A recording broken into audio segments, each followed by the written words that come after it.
Welcome back, Trinidad and Tobago. And it's time for the Bourse Report. Every Monday morning, we start things off with the Bourse Report. We had a little change this morning, but as we continue to look at the developments on the international market, we have mentioned before that oil prices continue to be volatile, the commodity prices, and looking at what the IADB has said, we can expect about 30 to 40% less, not just only in revenue, but also in terms of exports because of what's taking place with supply chains. There was a meeting that OPEC held about a week ago, and the ministry and the government officials were optimistic that that would have seen an upturn in prices. Well, this morning, the oil price on the WTI is between $13 to $14 per barrel. The government stands by this country is a more gas-based economy, which they're right, but gas price is intricately linked to oil prices. So if that's on the decline, what are our expectations for the economy? Well, Sarodh is standing by to give us the very latest. Sarodh, good morning again. How are you? And tell us what's happening in the world of finance. Good morning, Hima, and good morning, Trinidad and Tobago, and welcome to the Bourse Report. Well, today we're taking a look at the latest economic impacts being brought about by COVID-19, as well as some investor impacts by way of a cut in dividends, and that's become an emerging trend, perhaps, well, very significantly locally. So let's get straight into it, and let me just make sure my PowerPoint is looking great. So locally, number of cases has been constant at 114. Deaths, as everyone should be well aware by now. The lockdown would have been extended, or that lockdown period would have been extended to April 30th. And certainly that's one of the big questions that may need to be answered this week as to whether we go back to some semblance of normalcy after April 30th, or whether the period will be extended.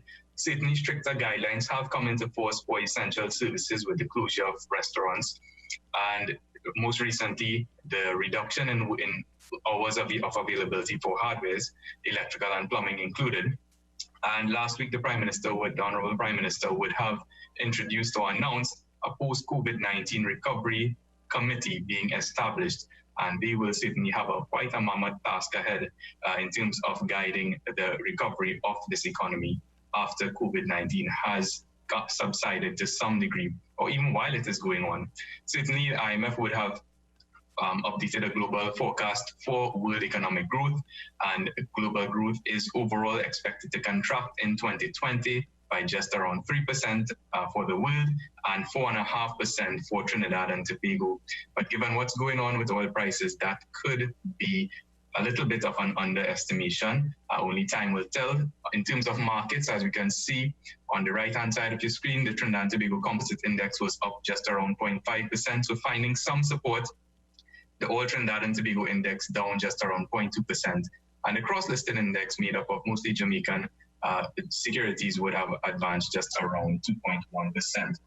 So there has been a flattening of the curve, or it would appear that there's been a flattening of the curve, as we can see with that blue line indicating the number of positive cases, well, flattening appropriately to just around 114, and we hope it stays that way. And the number of deaths also, that curve would have flattened as well. But we are paying a heavy price for it, voluntarily and involuntarily, in terms of the investor impact. Mandated business closures would be leading to rising unemployment. And earlier last week, we'd have noted that salary relief grant applications would have totaled just around 38,000, with just around 85 to 90,000 being catered for in total. Lower government revenues is expected to materialize on two fronts: one in the non-energy sector because of mandated business closures, and lower income for individuals. And on the energy sector, WTI crude prices would have fallen to close last week at just around $18 a barrel. This morning, as Hima would have mentioned, it's trading at just around $13.50 a barrel. Now, Brent crude oil prices, which is the European benchmark, is still trading at $27 a barrel, but nonetheless, it's still significantly below whichever benchmark you look at, our revised budgeted price of just around $40 a barrel. And natural gas prices are hovering at just around $1.71 per MMBTU, but it still means a meaningful reduction in energy revenues. And all of that is going to lead to economic contraction, more than likely, which is going to filter into weaker company performances, which is really what has been driving a reduction or elimination of dividends certainly for publicly listed stocks. And as we can see, looking at 4 notable stocks, Trinidad and Tobago NGL, who has usually been one of the more consistent dividend stocks in recent history, with their 3-year average of their final dividend being just about $1 per share, would have recently declared a final dividend of 25 cents per share, or a 75% reduction. And Tomacal, on the heels of quite a strong performance in fiscal 2019, out of prudence, would have slashed their dividend, or actually omitted their final dividend totally, as compared to an average over the past 3 years of just about $1.30. Similarly, UCL, which has traditionally been quite a pretty rewarding dividend stock, over the past 3 years, they would have been paying dividends of just around $1.31. They would have not declared any dividend, any final dividend for 2020 based on their 2019 performance and uncertainties going ahead. And Prestige Holdings, who would have initially declared a dividend in the order of around 20 cents for 2019 to be paid in 2020, they would have actually reversed their decision, and as a matter of prudence, and recall Prestige would be the operator of KFC, Pizza Hut, Subway, TGI, etc., Starbucks, they would have reversed their dividend, and on average they would have paid just around 21 cents as a final dividend over the past 3 years. They have cut that to nothing for the end of the year ended 2019, and it's based on prudence as well as the fact that their restaurants will not be open for the foreseeable future. So what does that mean? Well, on the positive side for investors, one of the pros of those dividend cuts is that companies will be able to improve their cash flow management, which is good. They would be able to lower their external financing needs, meaning they have more cash available on hand to address any shortfalls in income or cash flow issues without having to tap into bank or other borrowings. And it just generally is a more prudent approach towards management in these uncertain times.